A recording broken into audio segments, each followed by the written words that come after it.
Hello friends, आज हम लोग एन वोहरा रिपोर्ट के विषय में चर्चा करने जा रहे हैं। राजनीति और प्रशासन के अपराधीकरण पर यह एक महत्वपूर्ण रिपोर्ट है। राजनीति और प्रशासन का अपराधीकरण वर्षों से एक महत्वपूर्ण मुद्दा रहा है। हालांकि अभी तक इस मुद्दे का कोई समाधान निकाला नहीं गया। इसी संदर्भ में हम लोग इस रिपोर्ट की चर्चा करने जा रहे हैं।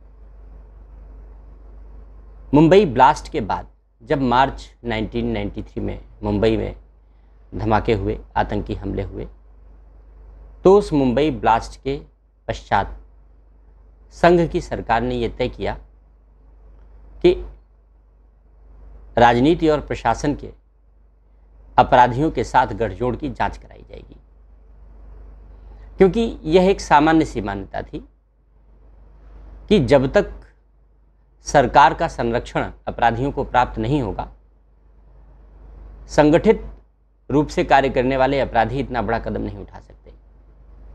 आप सब जानते हैं कि मुंबई हमलों में दाऊद इब्राहिम और मेमन बंधुओं का हाथ था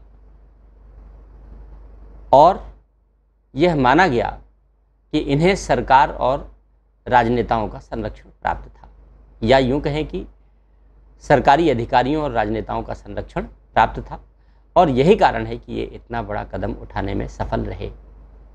और इस तर्क के पीछे 1986 की रिपोर्ट कार्य कर रही थी।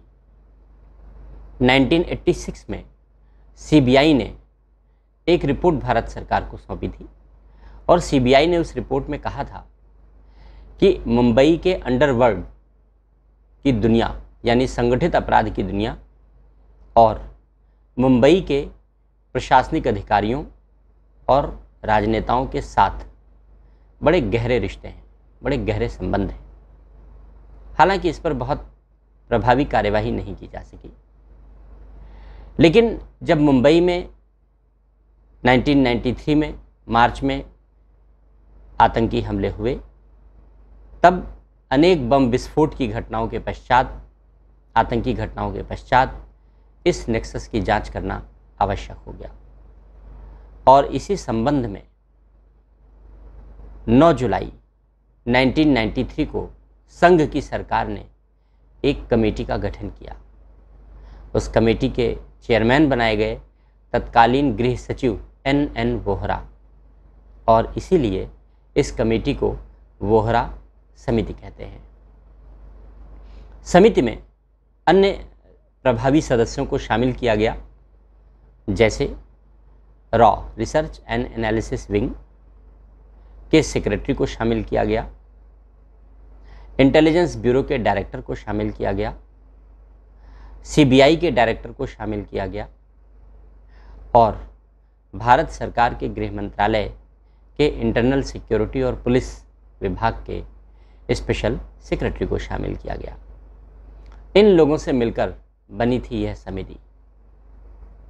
इस समिति ने भी अपनी जांच में इस तथ्य को स्वीकार किया कि बिना प्रशासनिक अधिकारियों के संरक्षण और बिना राजनेताओं के संरक्षण के कोई भी आपराधिक समूह इतनी बड़ी घटनाओं को अंजाम नहीं दे सकते। इसलिए कहीं न कहीं इनके बीच एक लिंकेज अवश्य है, एक संबंध अवश्य है। समिति ने अपनी रिपोर्ट में अनेक महत्वपूर्ण बिंदुओं को प्रकट किया। समिति ने पहली बात बताई कि जितने भी आपराधिक समूह हैं, क्रिमिनल गैंग्स हैं, उन आपराधिक समूहों, नौकरशाहों और राजनेताओं के बीच एक नेक्सस बना हुआ है।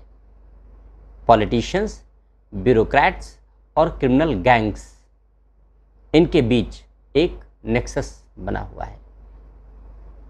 कमेटी ने दूसरी बात जो अपनी रिपोर्ट में बताई, उसने बताया कि ये जो सिंडिकेट है, जो आपराधिक समूहों और ब्यूरोक्रेट और पॉलिटिशियंस से मिलकर बना है, यह सिंडिकेट इतना छोटा नहीं है, बल्कि यह सिंडिकेट बहुत बड़ा है। इस सिंडिकेट में सभी स्थानीय या अधिकांश स्थानीय राजनेता शामिल हैं, जो चुनकर संसद में या राज्य विधानमंडलों में या स्थानीय निकायों में प्रायः पहुंचते रहते हैं। इतना ही नहीं, जो स्थानीय मीडिया है वह स्थानीय मीडिया भी इस गैंग में शामिल है, इस सिंडिकेट में शामिल है, और न्यायपालिका के कुछ सदस्य भी इस सिंडिकेट के अंग हैं, इस सिंडिकेट के हिस्से हैं। इसके अतिरिक्त जो नॉन स्टेट एक्टर्स हैं, उन नॉन स्टेट एक्टर्स के यानी राज्य के अलावा, सरकार के अलावा जो अन्य कुछ लोग हैं, इंडिविजुअल्स हैं, वे इंडिविजुअल्स भी इस सिंडिकेट के भाग हैं। और इस प्रकार एक बहुत बड़ा नेक्सस है, एक बहुत बड़ा सिंडिकेट है जो देश में बड़ी तेज़ी से काम कर रहा है। और केवल काम नहीं कर रहा है, बल्कि एन वोहरा रिपोर्ट ने अपनी रिपोर्ट में कहा कि बड़ी तेज़ी के साथ भारत में क्रिमिनल गैंग्स, स्मगलिंग ग्रुप्स, जिसमें ड्रग की स्मगलिंग, वेपन यानी हथियारों की स्मगलिंग सब शामिल है, बड़ी तेज़ी से संगठित अपराधों का समूह, आपराधिक गैंग और स्मगलर्स बड़ी तेज़ी से भारत में पनपे हैं। और न केवल ये भारत में इस सिंडिकेट का उपयोग करके पनपे हैं, बल्कि इन्होंने अपना एक अंतर्राष्ट्रीय गठजोड़ तैयार कर लिया है। एन वोहरा ने अपनी रिपोर्ट में अगली बात बताई कि इस सिंडिकेट ने एक अंतर्राष्ट्रीय नेक्सस भी तैयार किया है, यानी अंतर्राष्ट्रीय स्तर के जो गैंग्स हैं, क्रिमिनल गैंग्स हैं, उनसे इसने अपने संबंध बना लिए हैं। और ऐसे संबंधों में इंटरनेशनल इंटेलिजेंस एजेंसीज भी शामिल हैं, यानी अंतर्राष्ट्रीय स्तर की जो कुछ खुफिया एजेंसी हैं, या यूँ कहें कि दूसरे देशों की जो खुफिया एजेंसी हैं, वे खुफिया एजेंसी भी इस सिंडिकेट में शामिल हैं। यानी दूसरे शब्दों में कहें तो अंतर्राष्ट्रीय खुफिया एजेंसी यानी दूसरे देशों की खुफिया एजेंसियां हमारे देश के ब्यूरोक्रेट्स, हमारे देश के राजनेताओं, मंत्रियों या आपराधिक समूहों से एक गहरा रिश्ता बनाए हुए हैं। स्वाभाविक सी बात है कि यह देश की आंतरिक सुरक्षा के लिए और देश की प्रभुता के लिए एक गंभीर चुनौती वाली रिपोर्ट थी। इतना ही नहीं, रिपोर्ट में यह भी कहा गया कि मनी पावर और मसल पावर के बीच एक गहरा रिश्ता बनाया गया है। मनी पावर यानी जो पैसे कमाने वाले लोग हैं, और मसल पावर यानी जो बाहुबल का प्रदर्शन करने वाले लोग हैं, अपराधी, इनके बीच एक गहरा रिश्ता बनाया गया है। और यही कारण है कि देश में आर्थिक गतिविधियां करने वाले लोग, जैसे real estate sector, in real estate sector से यानी आर्थिक गतिविधियों के नाम पर भी इस सिंडिकेट के साथ गहरे रिश्ते तैयार किए गए हैं। जैसे इस रिपोर्ट ने बताया कि शहरों में लोगों की ज़मीन हड़पने के लिए या सस्ती कीमतों पर लोगों को डरा धमका करके उनसे ज़मीनें लेने के लिए जो रियल एस्टेट के लोग हैं, रियल एस्टेट के कारोबारी हैं, वे इस सिंडिकेट का उपयोग करते हैं। यानी ब्यूरोक्रेट्स का उपयोग करते हैं, राजनेताओं का उपयोग करते हैं या मंत्रियों का उपयोग करते हैं, और इन आपराधिक गैंग, क्रिमिनल गैंग्स का, स्मगलर्स का उपयोग करते हैं। और इस उपयोग के माध्यम से मनी पावर और मसल पावर के बीच एक गहरा रिश्ता बना हुआ है। वोहरा समिति ने यह भी पाया कि राजनेताओं में इस सिंडिकेट को तोड़ने के प्रति इच्छा शक्ति नहीं रही है।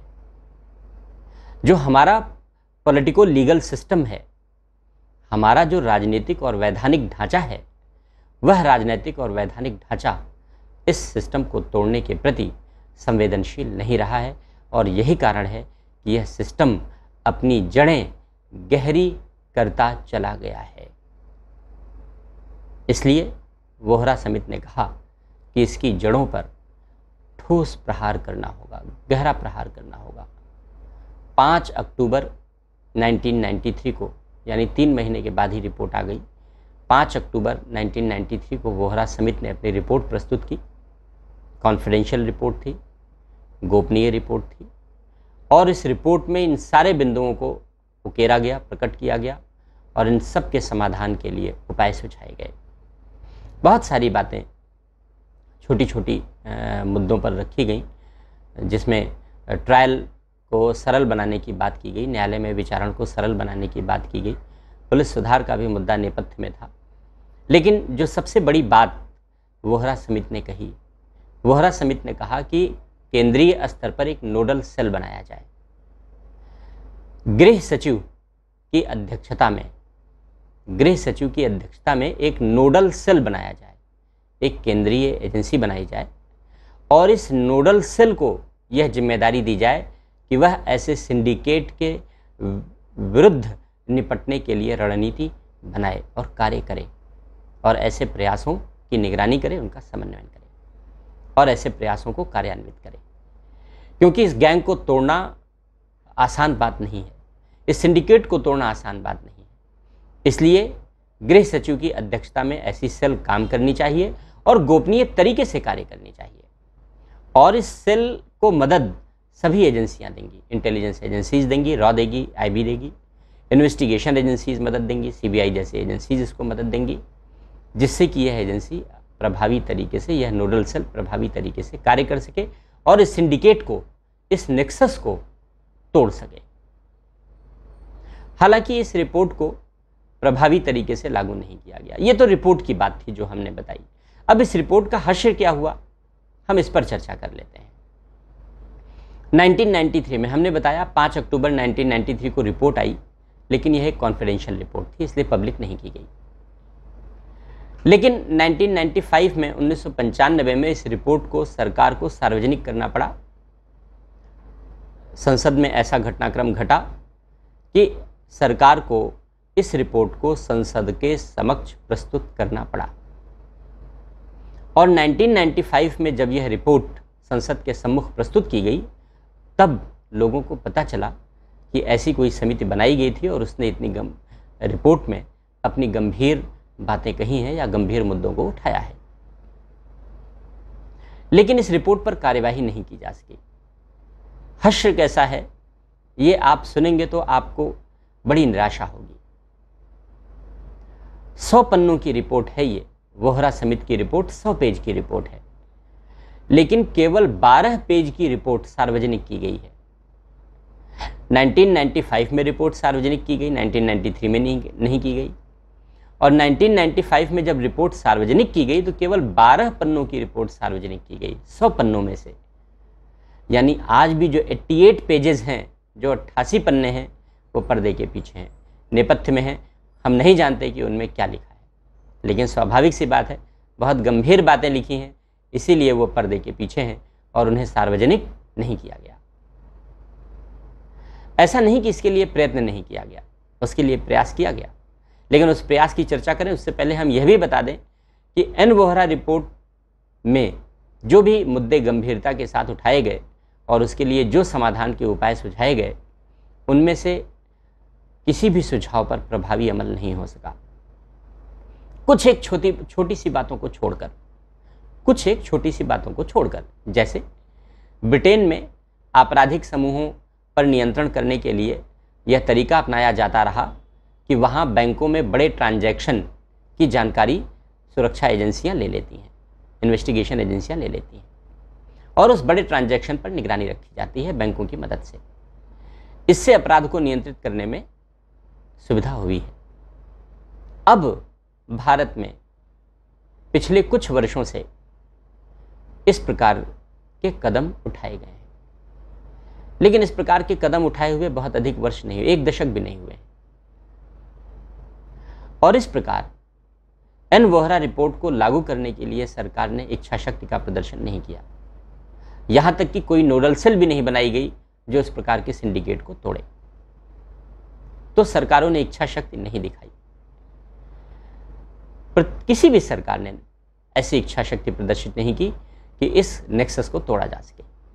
अब दूसरी बात करते हैं कि रिपोर्ट का केवल एक छोटा सा हिस्सा सार्वजनिक किया गया और रिपोर्ट का बड़ा हिस्सा सार्वजनिक नहीं हुआ, लेकिन इसके लिए प्रयास हुआ। उच्चतम न्यायालय में वाद दायर किया गया, मुकदमा दायर किया गया कि रिपोर्ट का बड़ा हिस्सा सार्वजनिक किया जाए। हमें पता तो चले कि कौन से ब्यूरोक्रेट हैं, कौन से पॉलिटिशियंस हैं, मंत्री हैं, जो मंत्री भी रह चुके हैं, वे क्रिमिनल गैंग्स के साथ रिश्ता रखते हैं, उन्हें संरक्षण देते हैं, उनकी मदद करते हैं और उन पर कार्यवाही हो।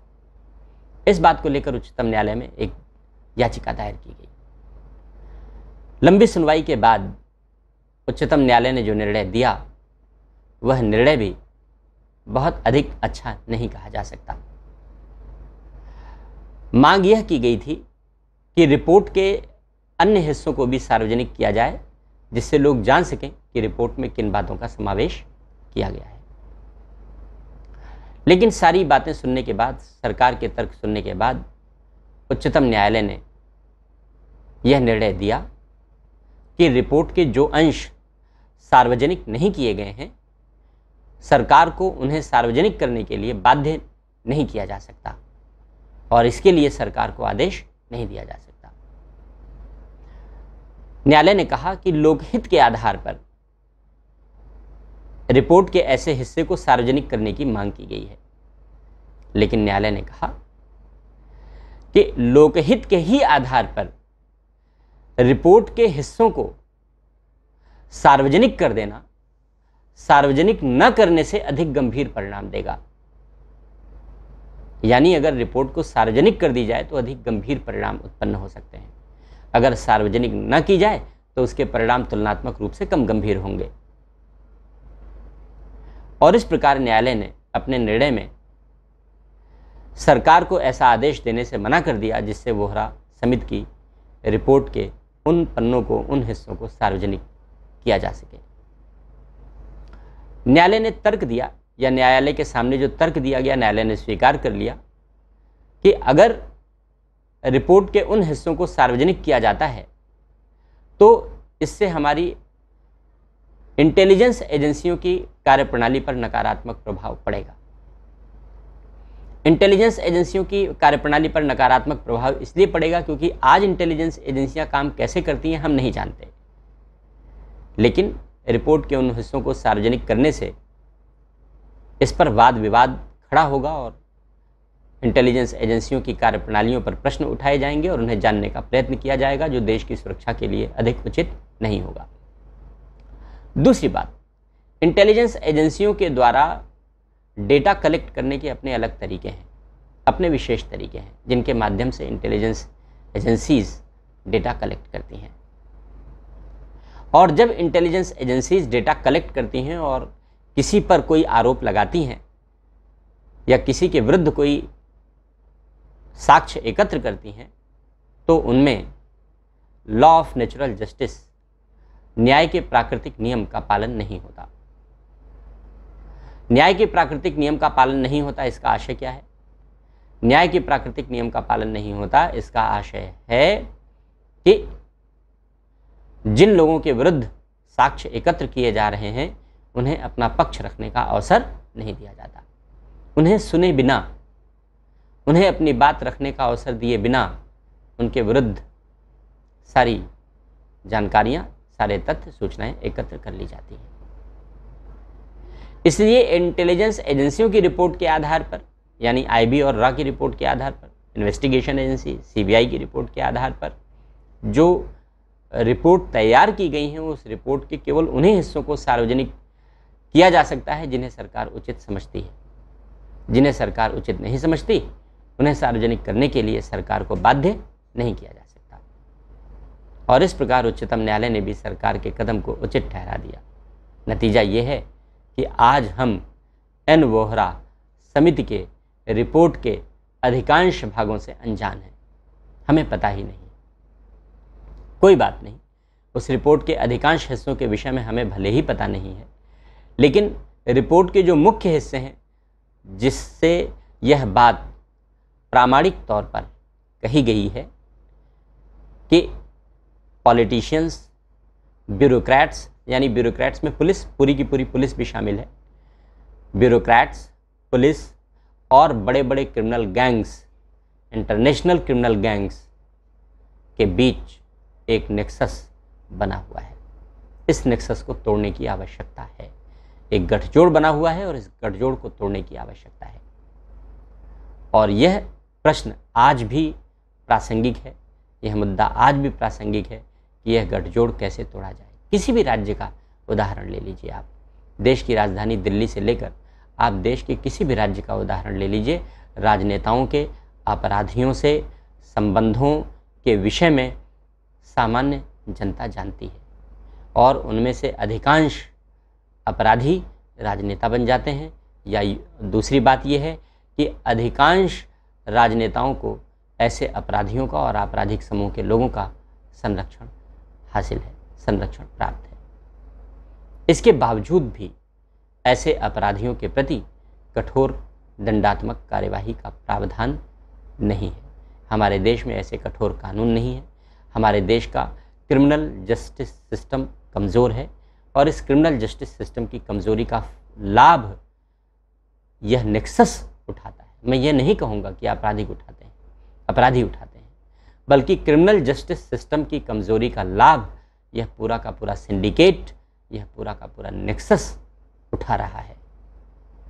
इसलिए सरकारों को इस दिशा में चिंतन करना होगा, लोगों को चिंतन करना होगा, सिविल समाज के संगठनों को चिंतन करना होगा, संसद को इसके लिए प्रभावी अधिनियम बनाना होगा जिससे क्रिमिनल जस्टिस सिस्टम की कमज़ोरियों को दूर किया जा सके और आपराधिक न्याय प्रणाली की कमज़ोरियों का लाभ यह सिंडिकेट न उठा सके।